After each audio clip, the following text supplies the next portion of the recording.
You're one decision, one relationship, one thought, one new emotion, one interview, one book away from completely changing your life.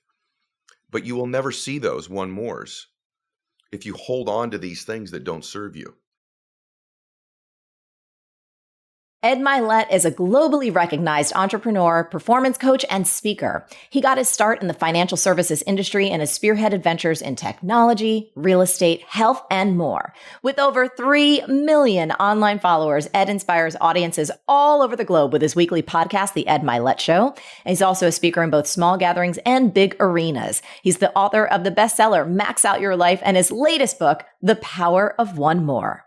Ed, I am so happy we're getting a chance to finally do this on the show. I adore you. I want to first say congratulations on this new book. It's incredible. How are you feeling? You. I feel amazing, and I'm so grateful you're doing this for me. I've told you that, and since you were on my show, we've become such good friends, and I feel like our relationship's growing and growing, and so I'm grateful for you. I love you. I believe in you, and I feel awesome. I get to spend the morning with you. It couldn't be better. Thank you. So, for those who don't know you and they see us together right now, they might be like, oh my God, Ed Mylett, amazing. I've heard about him. He's got millions of followers online. He's got all this confidence.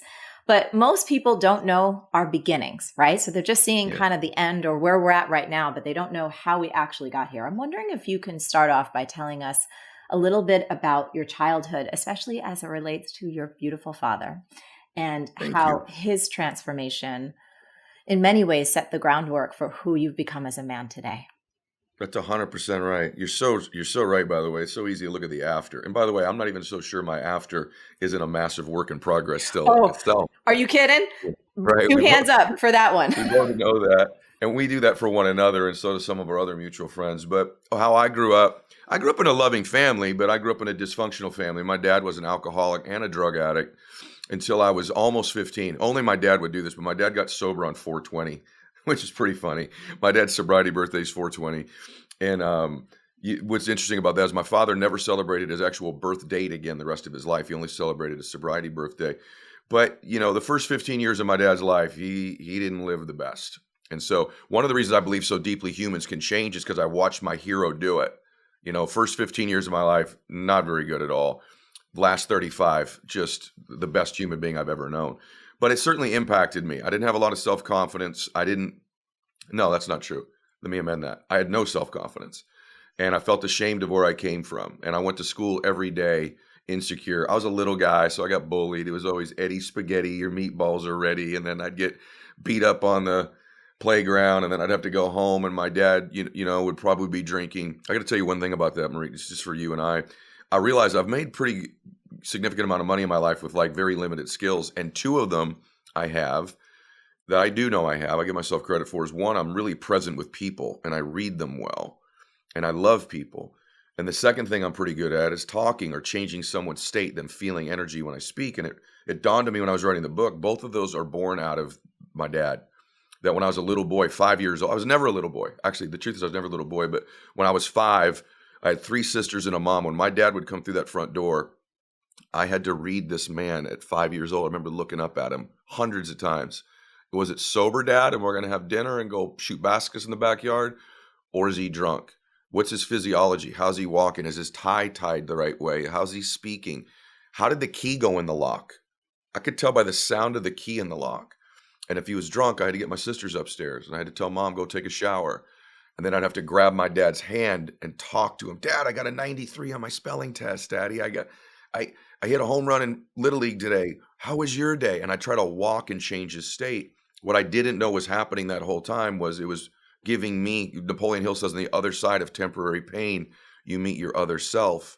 This boy that was in all this pain growing up, I was slowly getting on the other side of it and meeting my other self, which was this person who's present and who can talk. And now here we are. So there's blessings in all of it as well. Yeah. I didn't have that exact same situation growing up, but in my own family, one of the things that I learned, and it's still something that I am working through today, is hypervigilance and having to be hypervigilant to be able to manage all the different things happening, because in many ways I didn't know who was around when I was showing up and needing to adjust myself. And I've never actually articulated it this way before, but I think that there is something so beautiful about taking something that was extremely painful and being able to find the gift of how it can serve you so you can serve others as you work through that I hurt. agree. I have a chapter in the book called One More Question.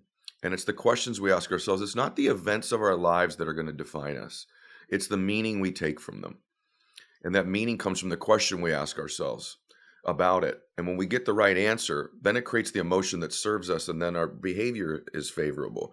If we take the wrong meaning or a meaning that doesn't serve us, then our lives go in another direction. That's why two children can be raised by the same alcoholic, and one becomes one, and the other one goes on to do maybe extraordinary things in their lives. Same events, just the different meaning that we take from it. So totally agree with you.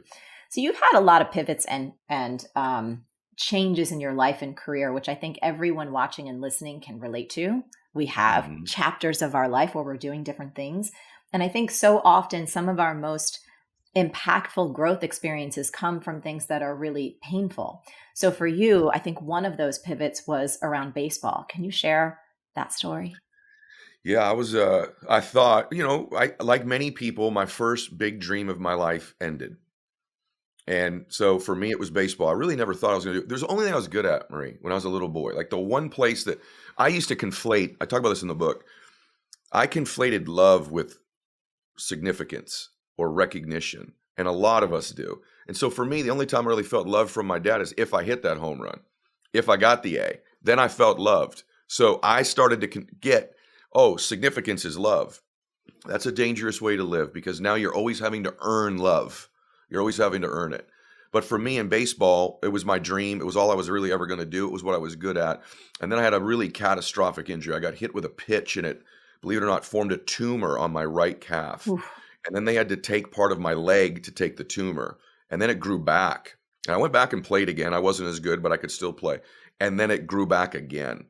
And then they took more of it. To this day, it grew back a third time. It's still in my right calf. Because if they took any more, I would not have a right lower leg. And so the tumor is not cancerous, but it's been in my leg now, the existing one, for like 30 years. And so that career ended, and I just felt myself lost. It can be the same way if you lose a relationship you've dreamed of or a business you have that's failed.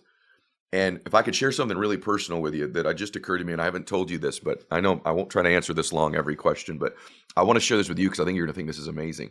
So I write this book, right? And I wrote it after my dad passed away, and it's all these lessons of one more, plus how I've applied them in my life. And the most significant decision of my lifetime is my dad getting sober. I don't think you and I are talking if my dad doesn't give it one more try and then stay sober one more day at a time was my dad's thing. 2 weeks ago, after I saw you in Florida, I woke up about 3:15 in the morning and I woke Christiane up and I was in tears, and I don't cry often enough. I should probably cry more. But I cried and I said, "Babe, wake up, please wake up." And she says, "What, honey?" And I said, "Someone helped Daddy." She went, "What?" Because she was foggy. I said, "Someone helped Daddy.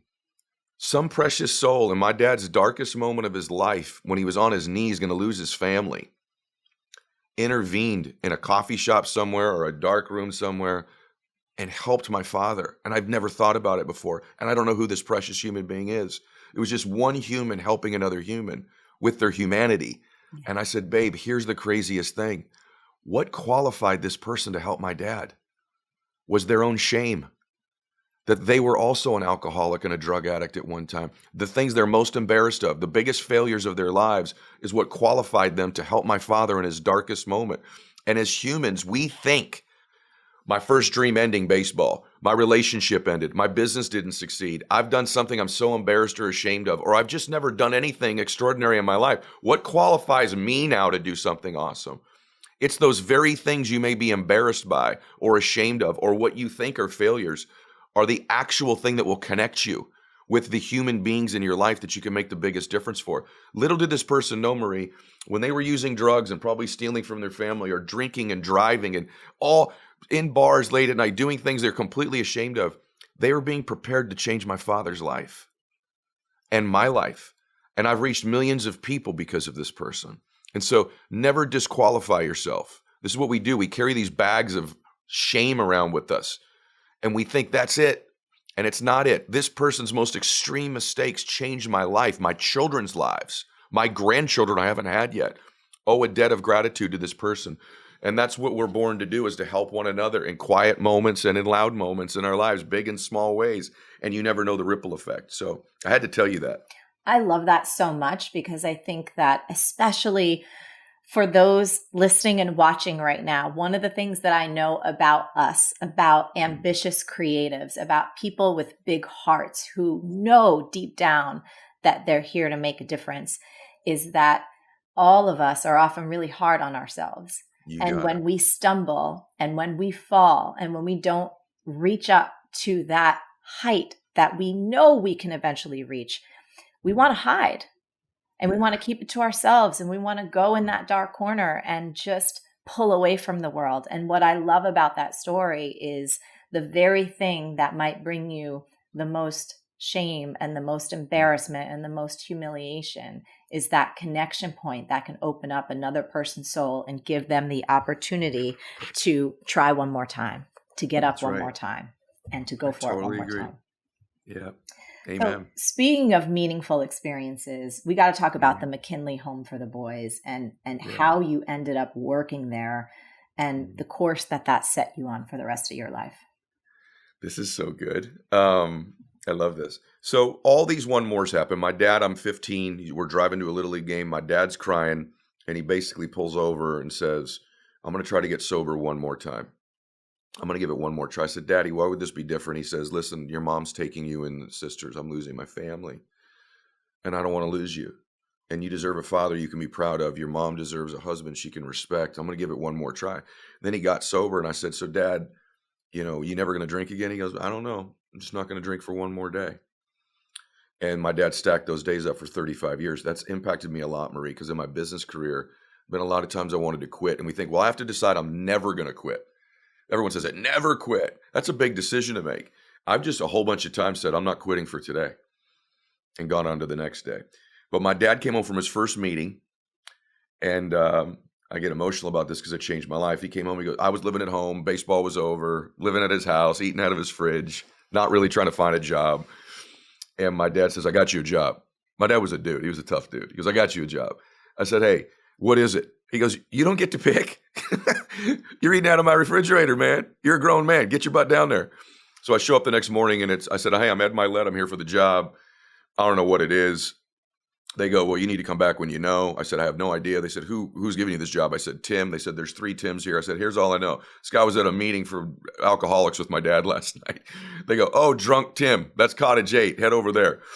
And I walk into Cottage 8, and I did not know this, but in the instant that door opened, when I walked in, my entire being changed. Not just my life, my being. I went from being an ego-driven athlete who was about me and my life to instantaneously in love and serving these precious boys. And my boys were all 8 to 10 years old. There were 11 of them. Most of them are still in my life to this day, but my life changed. I was on a psychologist. I didn't have kids of my own. I didn't have preparation to do this, but I did, because my dysfunction in my family helped me with their dysfunction. My boys' parents were dead, incarcerated, or had actually molested them, their own parents. And I became their father, their big brother. I took them to school. I walked them to school every morning. I went trick-or-treating with them. I was there when they'd open their one present on Christmas. When their uncle stood them up for Thanksgiving, I was there to hold them. And my life changed. And what I learned, Marie, and this is maybe why I'm sort of a complex dude. I look rough. I've got this deep voice. I'm kind of muscular. Like, I come across as like, you know what these boys wanted from me? And I hope everyone will never forget this the rest of their life. They wanted someone to love them. Yes. And they wanted someone to care about them. And here's a biggie that's very rare. They wanted someone to believe in them. And then just really simply show them how to live better. Love, care, believe's a biggie, and truly believe, and show them how to live better. And it was while I was there that I started out in my business career a couple years later, part-time. And then I went, oh my gosh, my boys aren't unique. Every human I meet is dying for more people to love them, care about them, believe in them, and just show them in your unique way, with your unique skills, with your unique business, with your unique ambition, just how to do better. And if you can come from a place of, I love you, I care about you, Here, and I really believe in you. Because I believe in you, let me show you how you can do better in my way with my product or my company or my service.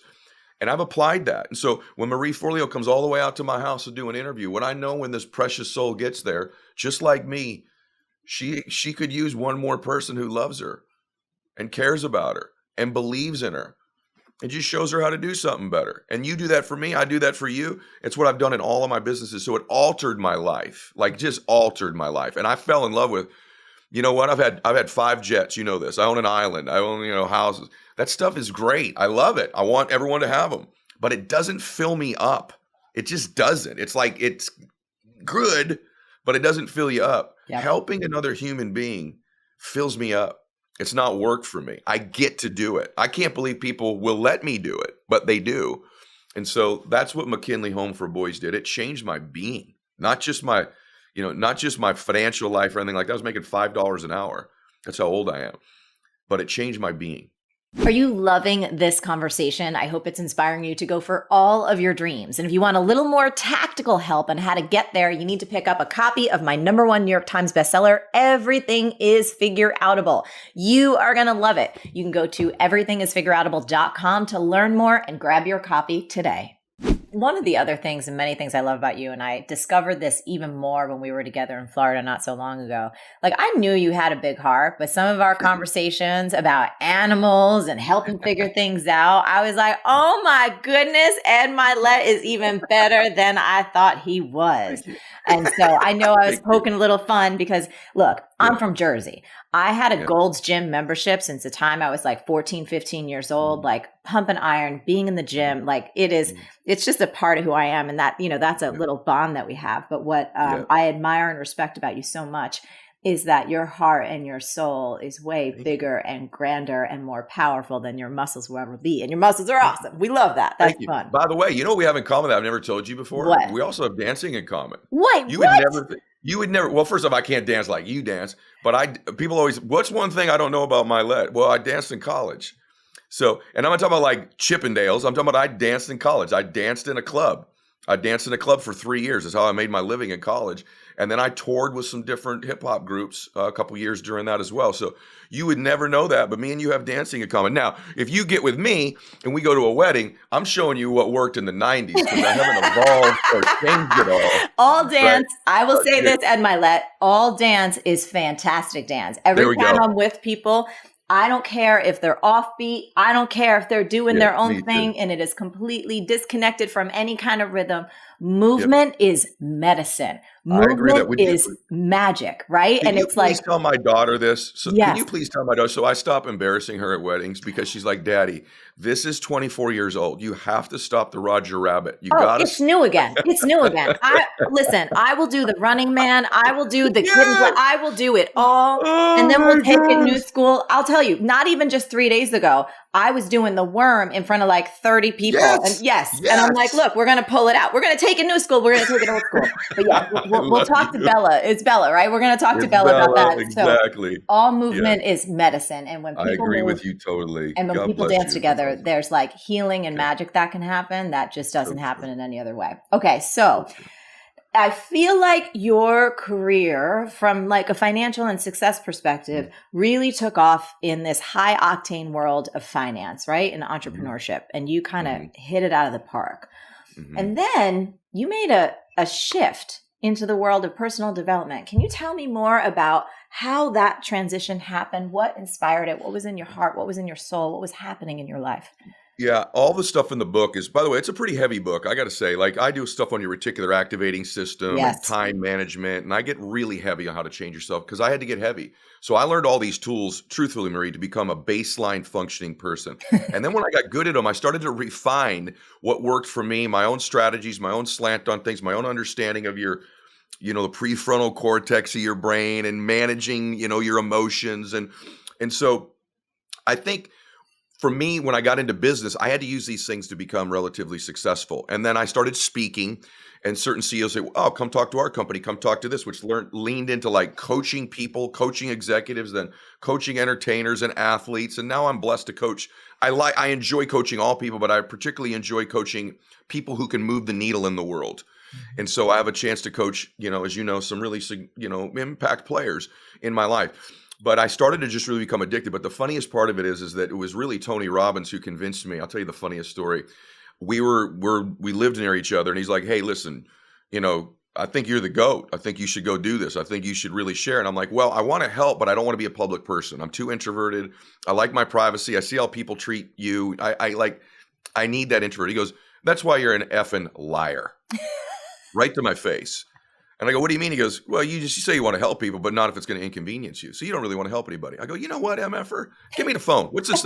And I turned to my son. I swear to you, Marie, this is a true story, okay? Just gives everybody hope. Because I've got millions of followers. I've never run an ad, right? I never run an ad. I never run an ad. So my son's there. It's on a balcony. I said, "Max, I swear to you, Marie, this is true. Just believe me. You know me." I said, "Max, you need to get me an InstaFace account." And Tony goes, "What the hell are you talking about?" I said, "Whatever it is, man, get me one." Max, like, "I already have you an Instagram account, Dad. It's called Instagram. The other, it's Facebook." I'm like, "I know it's Facebook. I didn't know what the other thing was called." So I said, Robbins goes, "You got to post a video. You got to hear this." And I go, "Well, how do you do it?" He goes, "It's a minute long or less." I said, "A minute? I'm doing hour-long keynotes. I can't even clear my throat in a minute. What am I supposed to say in a minute?" He goes, "I don't know, dude. Figure it out." So I make the video. I said, "Max, post it. You're my social media guy now." I make this video. It's 59 seconds long. It gets 3 views and 1 like the first day. So I call Robbins. I go, "Hey, dude, this stuff doesn't clearly work. This is not for me." And he goes, "How many have you done?" I go, "1." He goes, "1? That's not going to work." I go, "Man, I have 2 followers. One of them's Max, my son, who's my coordinator, and he didn't even like the video." So, and I'm like, he goes, and this is what I hear him say, Marie. I swear to you, you're going to love this. I hear him say, because we're both on our boats, I hear him say, "Hey, you got to post earlier in the morning. You got to post at breakfast time." And I go, "Okay." And by the way, to this day, I still post every single morning on Instagram at 7:30 Pacific time because of this advice. I've never changed it. But the other thing I hear breakfast, and then I hear him say, "And you got to have hash browns in the video." Oh my And I go, I don't want to sound stupid because I already did the InstaFace thing. I said, "All right." I call Max and go, "Hey, the reason this video tanked, dude, we have to post at breakfast time and there needs to be hash browns in the video. Everybody knows this. How do you not know?" I'm getting on my son. So my second video, if you go look, it's me, it's breakfast. There's a plate of hash browns and eggs for no reason whatsoever. And I do the video and I make the video and this one gets 3 views and no likes. And I call Robbins back. I go, "Dude, the hash brown thing tanked. The breakfast thing tanked." He goes, "What did you say?" I said, "The hash brown thing tanked." He goes, "What the F are you talking about?" I go, "You specifically said breakfast with hash browns in the video." He goes, "It's hashtags, dumbass. Hashtags, not hash browns." I said, "I heard hash and breakfast." And I go, "What's a hashtag?" He goes, "It's a $ and then a word." I go, "What is that? Why would that matter?" He goes, "I don't know, but my team does it. So do a $ and then a word and then find your video." And then I finally started to get the hook of it. And like a year later, I had like 1 million followers or something. But I started my second video. It's still out there. There's a plate of hash browns for no apparent reason in the video. So I adore you. Well, next time I see you, I might be bringing some hash browns your way just because it'll be some fun. happened, man. That is the truest story. I was on InstaFace with hash browns. I love this because it's like when all of us are starting anything new, we are stumbling around in the dark and we don't know what the heck is going on. People should have hope. This dude's got millions of followers. Like, that's where it started. It wasn't like 100 years ago. It was like 7 years ago. I love it. One thing that really moved me, I don't think this is in the book. This is just out of our other research. And I love it because, again, folks in this audience, heart-centered, big-hearted, want to make a difference. Many of them also are healers and helpers and people who are of service, no matter what their business or their career is. And I want to talk about a mistake you made. You said there was a point when you were showing up as one energized dude on a podcast or in a speech or in public, and then you'd come home and you'd have very little to give your family when you were there. You said, "I was a little grumpy, a little quiet, a little distracted, and almost aloof with my own family." And then your dad said something to you. He said, "How about you be that dude in here every once in a while, be a little bit tired or aloof in public?" Yeah. Well, by the way, I've become really good at that. But my dad would say this to me all the time. Marie, it's an interesting thing. I've been blessed, really blessed. I've owned a bunch of different jets, and my jet is hangared about a mile from where my dad lives. Lived. I can't believe I just said that. Where my father lived. And he's never been on one of mine. He's never been on it. I used to call him, Dad, hey, let's go play golf in Maui. Let's make this happen. My dad would go, why would I go all the way to Maui to golf with my best friend? I don't care about where we are. I want to be with you. And so let's just play in Chino. And I couldn't get him to go. And my dad would always bring it back to, always, what kind of a husband are you? What kind of a father are you? What kind of a man are you being? Are you being philanthropic? Are you being a good man? Are you keeping your word? Do you keep your commitments? And really coming from a family like that served me, tremendously. But there was a stage in my life where I became so obsessed with trying to not be broke and trying to win and trying to make something great happen for my family that I did pour all my energy. Here's what I learned. What I did is I had my entire business life, and then I try to fit my family in around it. And when my dad said that to me that day, I'm kind of like a strategy guy. That's why the book's so strategically based. And I said, what would I need to do? And so what I started to do, I changed it about 16 years ago, maybe 15 years ago, is I schedule my family things first, and then my life's around that. And so they're first in my calendar. Show me your calendar, and I'll pretty much show you your priorities in your life, right? Show me the way you manage your time. And so I just started, where's Bella's game? This is quiet time with him. This is where I'm going to take a walk with Max. This is my date night with Christiana. And so then everybody else gets scheduled around them. And so that really changed. That's not something I'm proud of. There's many times, Marie, where Christiana will go, remember when Bella? And I have to be honest and say, no. And she goes, well, you were actually there, but I wasn't there. And if anyone can learn lessons from me, hopefully you can learn lessons from me on what to do. But I can also, at 51 years old, save you some time and tell you that no amount of money I've ever made in my life, no external amounts of success have been anywhere near as important at this stage of my life as the time and moments with my family and learning to be present. And I've worked very hard at that. I've worked really hard at being a present person with my family and not just in business. And by the way, treating them better than I treat strangers, treating them better than I treat even my friends. My family should be first. And I've gotten pretty good at it, I think, now. Yeah, no, we're all a work in progress. And the reason I brought up that story, though, is because I think in our culture and where we are right now, and especially for those in our audience who do similar things or they have some type of public facing persona, whether they're in real estate or they're a chef or, it doesn't matter what their business might be. We're just living in a time where it's like you almost feel pulled to like give it all and to show up and to have this kind of exterior where you've got all it together all the time. Right. And so I always try as much as I can on the show to share it with people. It's like, I am not always happy 24/7.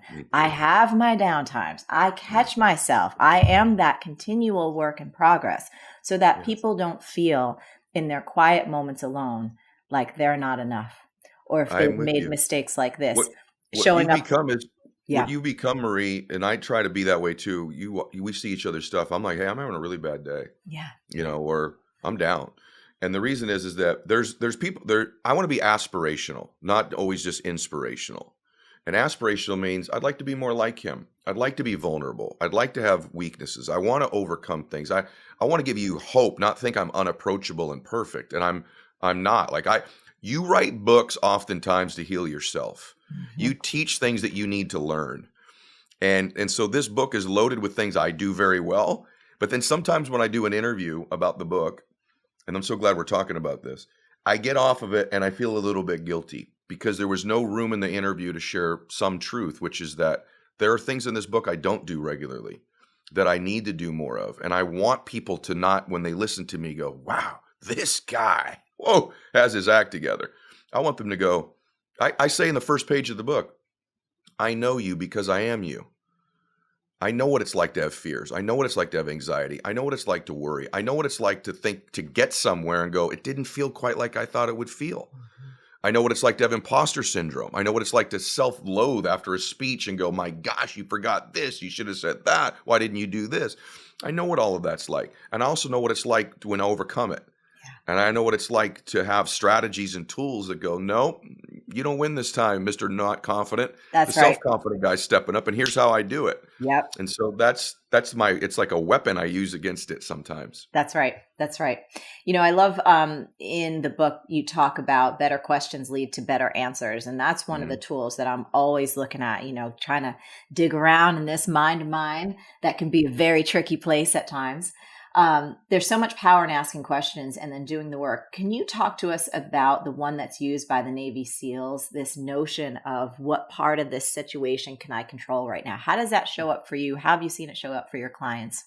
Or Yeah, any it's other a questions biggie. that It's a are like biggie. your, What our mind will normally move towards is what we're afraid of. yeah, And so what we can't control, it's where we go. yeah, What's this thing I can, in fact, oftentimes if I'm not careful, when I wake up, the first thoughts I'll have is, what am I worried about today? What can't I control in this situation? The SEALs are really good at teaching that, finding immediately what you can control, even if it's a small thing, because that gives us a sense of control. And typically one thing can lead to another. So where it shows up for me often, actually just questions in general, is I'm really conscious of, I have a chapter in the book about one more thought, another one on one more question. And the reason they go together is, what is thinking? If you actually think, what's a thought? A thought is actually the internal process of asking and answering a question to yourself. And so if you can change the questions in your life, you actually change your thoughts. And so if you don't change the questions, you will not change your thoughts. And our mind moves towards what it's most familiar with. Emotionally, we have an emotional home, we have a thought home. And so we move towards what we think about most often, even if it doesn't serve us. Like I realized something about me. I'm talking about all these things I'm weak at in this interview, which is great. by the way, it's making me fall even more in love with you because we know your power. We know your strength. We Right. see that. But Right. this is like this other side of you that makes us even more in love with who you are. Thank you. I realize a lot about as I get older, a few things I realize. One, I don't know as much as I thought I knew. Mm-hmm. And two, but what I wrote in the book, I know. Yeah. And I know it works. But one thing I realize about me is you have an emotional and a thought home.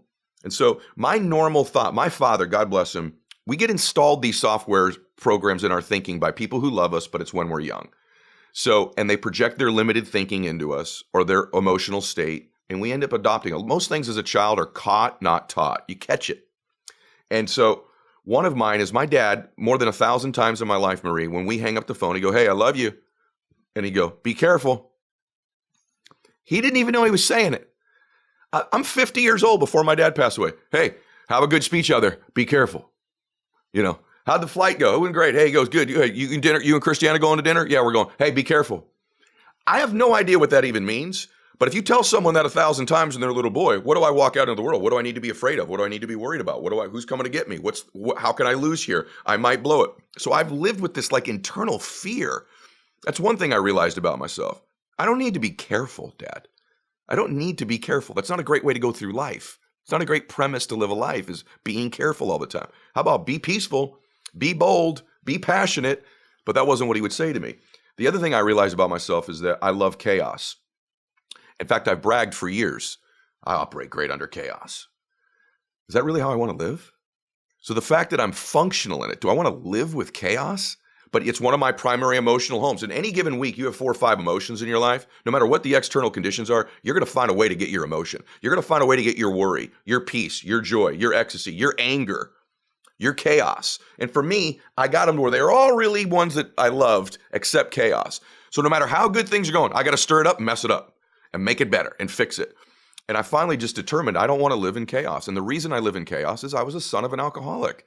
I grew up in a chaotic home. I'm familiar with it. So even if it doesn't feel good, even if it doesn't serve me, it's familiar. And we move towards what's familiar. And so changing these questions, long answer is, when you change the questions and you become aware, the emotion and the thought loses its power over you. And you are now in the game to change those emotions and those thoughts when you change the questions. And often it's as simple for me, Marie, as going, what would I need to believe about this so that it would serve me? I literally play that basic game. What would I need to believe about my dad dying? I could say I watched him suffer for 8 years. My best friend's gone. His grandchildren will never talk to him again. I could focus on all of those things and ask those questions. God, why'd you take him? Why'd you make him suffer? If there's a God or a universe why would you have my father suffer like that? So I could choose to ask those questions and I'll get those beliefs and those answers.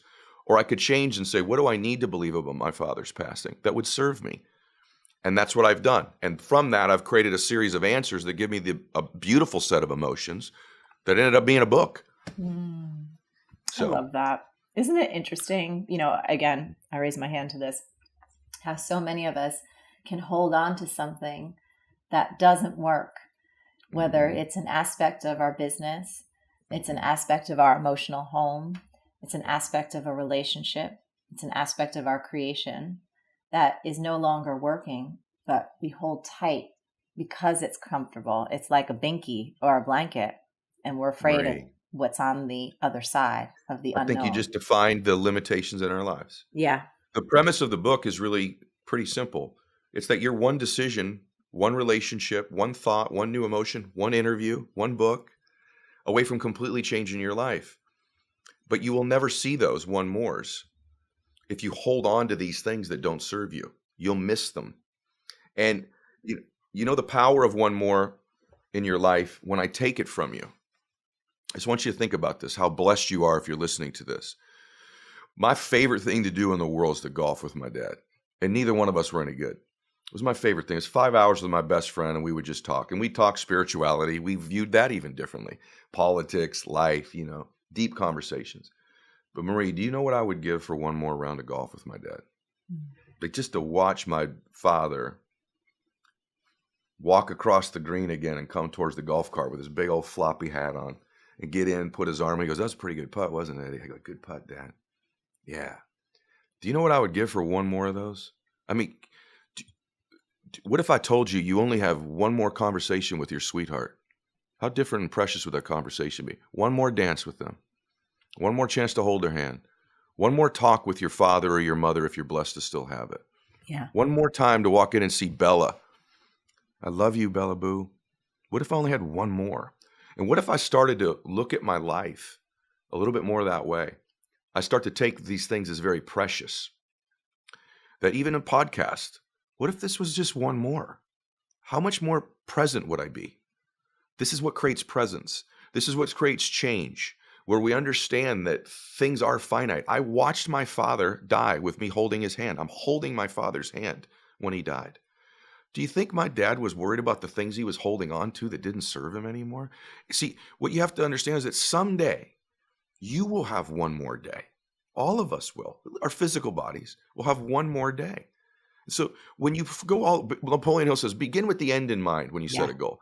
What did you do that with your life? What if you began with the end in mind and worked your way back? Man, I'm a better father because my father suffered through this. I'm a better businessman. I'm a better husband. I'm a better friend. Because I know how precious one mores are because I don't get one with my dad again. That's right. I don't get one. And so just everyone should contemplate that just for a second. I'm so excited about this book. I'm so excited for everyone to get this book because it's fantastic. And I can feel your heart and soul in every word. I can feel all your lessons and all your challenges and all your triumphs. And I adore you as my friend. And I'm so excited for this to get out there all over the world so people can understand and really live the power of one more. Ed, is there anything else that you want to leave our listeners and our watchers with today? Well, I love you. Thank you for today. And that you were born to do something great with your life. And you deserve to be happy and you deserve to win. And oftentimes it's just easy to forget that. And we just think it's not us. And the truth of the matter is you were born to do something great. People ask me all the time, Marie, in your family, you're the most successful person. I say, I don't really know that that's true. I think success is when your life matches your vision. When you make a life that matches your vision. And I have a sister who's blind. Most people don't know that. My middle sister, Andrea, is blind.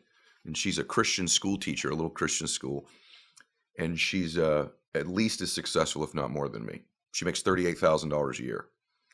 Because that's not her priority in her life. Her priority in her life is to teach children to be with children. And what she's done is she's taken advantage of her gifts and used them in the service of other people.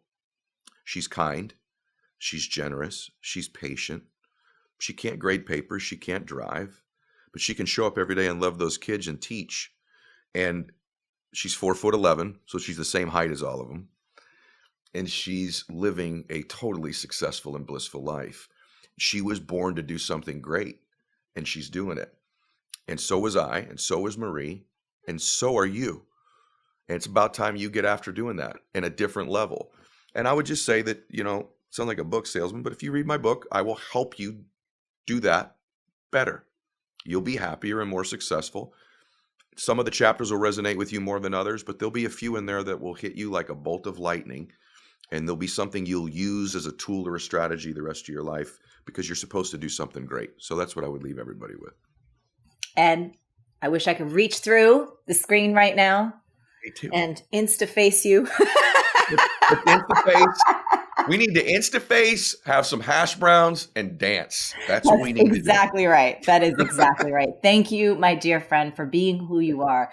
Thank you for shining your light so bright, and for being the most loving and generous and kind human, and maxing out. I still say it sometimes. I will tell you, that was one of the things. I was like, I'm gonna max out. I'm gonna do like my friend Ed. I'm gonna max out right now. And I've been feeling next time we see each other, we're gonna max out on the dance floor, and hopefully somebody will take a video of it.